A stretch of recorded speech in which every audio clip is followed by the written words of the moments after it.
Assalamualaikum warahmatullahi wabarakatuh. Saya dari kelompok 6 yang beranggotakan saya sendiri, Nur Asia, kemudian Nur Hayati, dan Nur Khalis Hardi. Kami akan menjelaskan tentang chapter 11 dari buku Pinel yang bertemakan belajar, ingatan, dan amnesia. Bagaimana otak menyimpan informasi? Belajar dan memori adalah dua cara berpikir yang sama.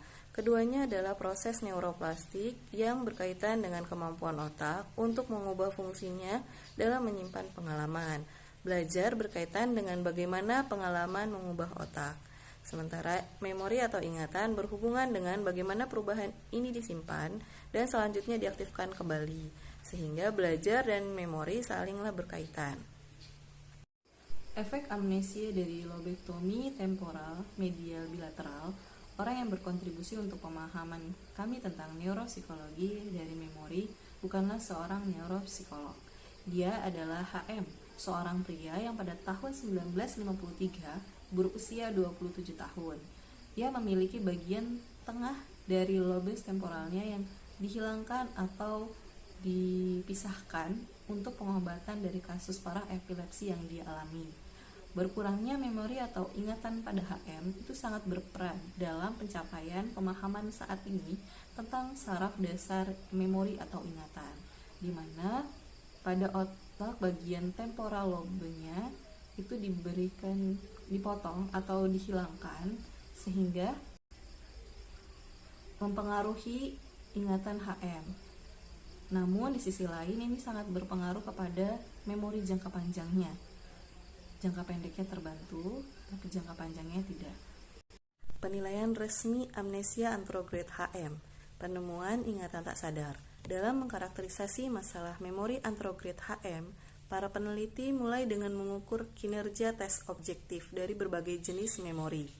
Yang pertama, tes rentan angka atau digit span plus 1, di mana pada tes ini HM berhasil mengingat 8 digit angka secara berurutan dengan benar.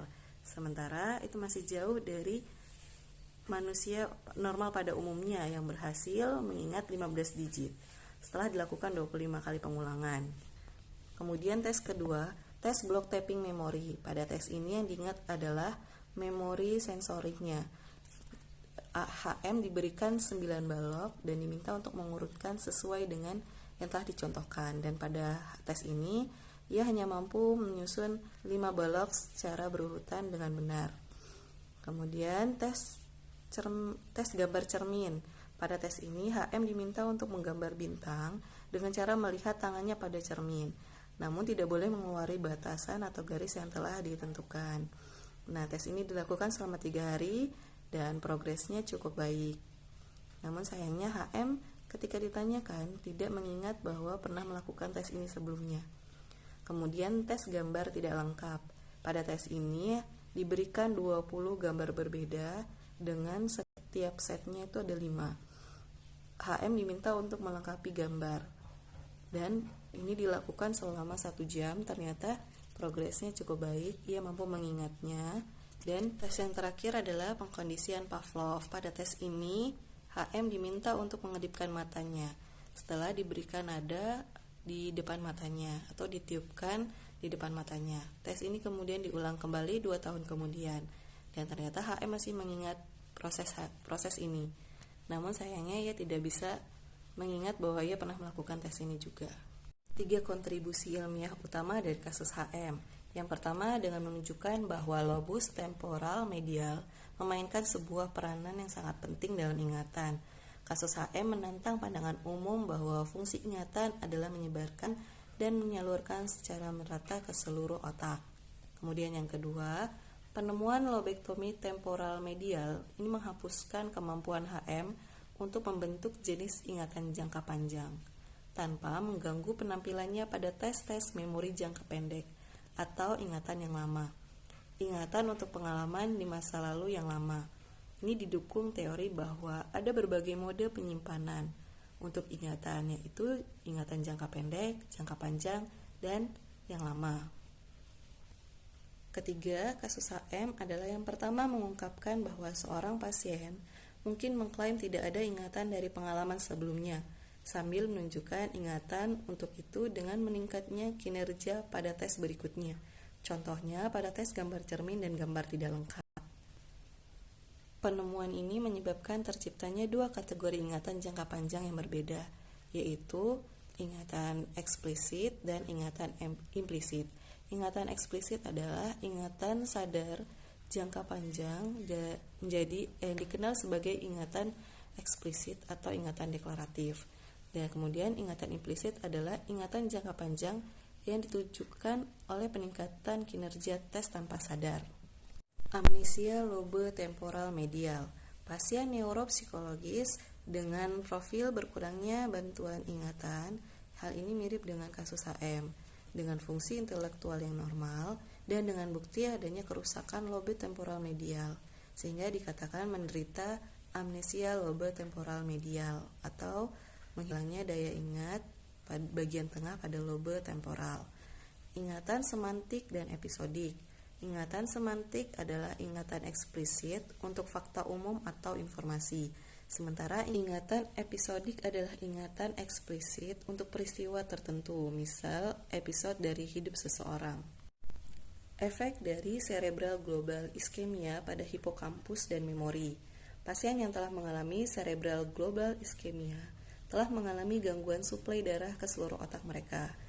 Mereka sering menderita amnesia lobe temporal medial. Contohnya pada kasus RB, ini menunjukkan bahwa kerusakan hipokampal dengan sendirinya dapat menghasilkan amnesia lobe temporal medial. Amnesia dari sindrom Korsakoff dan penyakit Alzheimer. Penyakit amnesia dari sindrom Korsakoff. Sindrom Korsakoff adalah gangguan memori umum yang terjadi pada orang yang pernah mengkonsumsi sejumlah besar alkohol. Gangguan ini sebagian besar disebabkan kerusakan otak yang terkait dengan defisiensi yang kerap menyertai konsumsi alkohol berat. Kemudian amnesia pada penyakit Alzheimer. Penyakit Alzheimer adalah penyebab utama lain dari amnesia. Tanda pertama penyakit Alzheimer seringkali adalah kerusakan memori ringan. Namun kelainan ini bersifat progresif. Hasilnya demensia berkembang dan menjadi sangat parah sehingga pasien bahkan tidak mampu untuk melakukan kegiatan sederhana. Contohnya makan, berbicara, mengenali pasangan, atau mengontrol kandung kemih. Tingkat asetilkolin sangat berkurang di otak pasien Alzheimer. Hasil pengurangan ini dari degenerasi otak depan basal.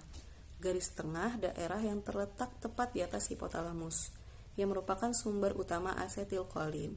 Meskipun penipisan asetilkolin akibat kerusakan pada otak depan basal dapat berkontribusi terhadap amnesia Alzheimer. Perkenalkan, nama saya Nur Hayati, saya dari kelompok 6. Di sini saya akan melanjutkan presentasi dari teman saya Nur Asia. Saya mulai dari amnesia pasca kontusi, bukti untuk konsolidasi. Benturan atau pukulan di kepala yang tidak memenetrasi tulang tengkorak tetapi cukup parah hingga menghasilkan contusion atau kontusi, gangguan temporer pada kesadaran yang diakibatkan oleh cedera kepala non-penetratif adalah penyebab paling lazim amnesia. Amnesia adalah setelah benturan pada kepala yang tidak mempenetrasi tersebut, post-traumatic amnesia atau PTA atau amnesia pasca cedera. Amnesia pasca trauma. Koma setelah benturan yang terjadi singkat atau berminggu-minggu diikuti defisit ingatan anterograde yang mengikuti cedera non-penetrasi. Selanjutnya, gradien amnesia retrograde dan konsolidasi ingatan. Gradien amnesia retrograde pasca kontusi tampaknya merupakan bukti untuk konsolidasi ingatan. Fakta bahwa kontusi mendestruksi ingatan-ingatan mutakhir secara preferensial menunjukkan bahwa penyimpanan ingatan yang lebih lama diperkuat, yaitu dikonsolidasikan. Hipokampus dan konsolidasi.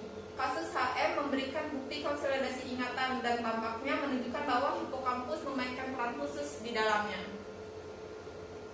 Mengembangkan perspektif peran hipokampus dalam ingatan.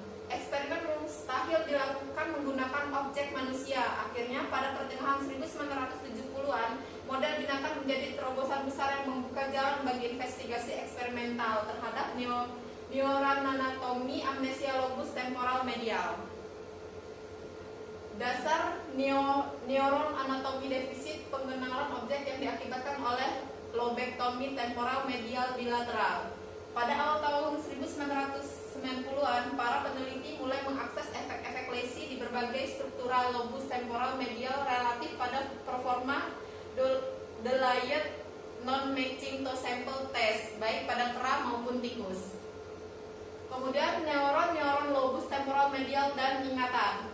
Meskipun pendapat awal bahwa lobus temporal medial memainkan peran penting dalam ingatan datang dari studi tentang efek-efek kerusakan pada daerah itu, studi respon neuron lobus temporal medial juga mencerahkan. Studi penting pertama tentang respon neuron lobus temporal medial memfokuskan para studi neuron hipokampal pada tikus.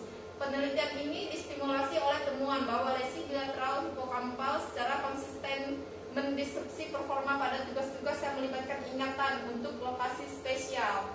Sebagai contoh, lesi hipokampal mendisrupsi performa pada Morris Quatermass test dan radial arm mass test. Saya Nurholis Hardi. Yang pertama adalah bagian otak yang terlibat dalam memori.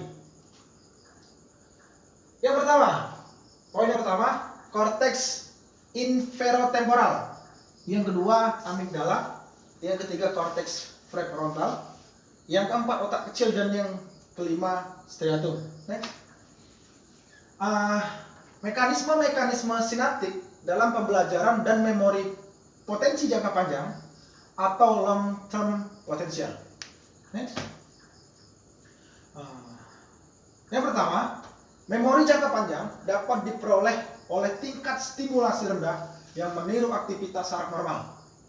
Yang kedua, memori jangka panjang merupakan faktor yang paling penting dalam struktur yang telah terlibat dalam pembelajaran dan memori. Kemudian yang terakhir, memori jangka panjang terdiri pada sinapsis spesifik yang telah ada ditunjukkan untuk berpartisipasi dalam pembelajaran dan memori secara sederhana pada sistem saraf invertebrata. Kemudian bagian yang ketiga adalah induksi pembelajaran memori jangka panjang. Yang pertama, ada intensitas tinggi. Yang kedua, stimulasi frekuensi yang tinggi. Kemudian yang terakhir, selalu mengaktifkan neuron postsinaptik melalui penjumlahan temporal dan spesial yang masif. Lanjut. Yang keempat, ada pemeliharaan dan ekspresi dari memori jangka panjang, penyimpanan dan pengingat. Pemeliharaan dan ekspresi memori jangka panjang melibatkan perubahan pada neuron presinaptik dan postsinaptik. Penemuan ini menunjukkan bahwa mekanisme yang mendasari pemeliharaan dan ekspresi memori jangka panjang sangat kompleks. Lanjut.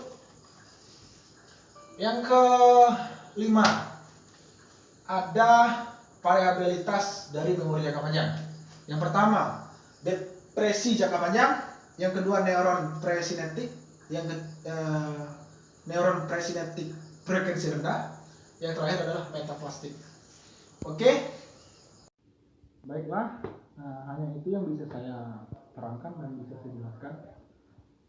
Untuk selanjutnya, saya ucapkan terima kasih.